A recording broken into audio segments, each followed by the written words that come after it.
কোচবিহারের রাজবাড়িটা না ছোট থেকে অনেকবার দেখেছি, কিন্তু যতবারই যাই একটা বেশ নতুন নতুন ভালো লাগে। এত সুন্দর একটা জায়গায় এসছি, আর ছবি তুলবো না এটা কখনো হয়? তো এদিকে দেখো একজন আরেকজনকে পোজ শেখাচ্ছে ছবি কিভাবে তুলতে হয়।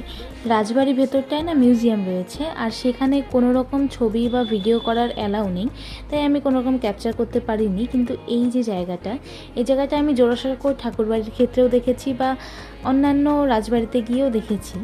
এত ভালো লাগে এই যে স্পেসটা, আমার জানি না কেন একদম শান্ত শান্ত একটা স্পেস, খুবই ভালো লাগে এই ধরনের জায়গাটা।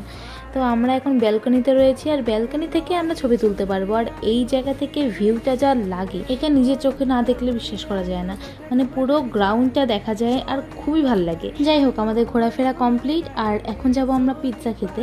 তো এরকম কিছু কিছু পাবলিক দেখবো সবসময় রাস্তার মধ্যে নাচানাচি করতেই থাকে, তো এই বিষয়ে আমরা একটু এন্টারটেন হয়ে চলে এলাম। দেখা হচ্ছে পরের ব্লগে।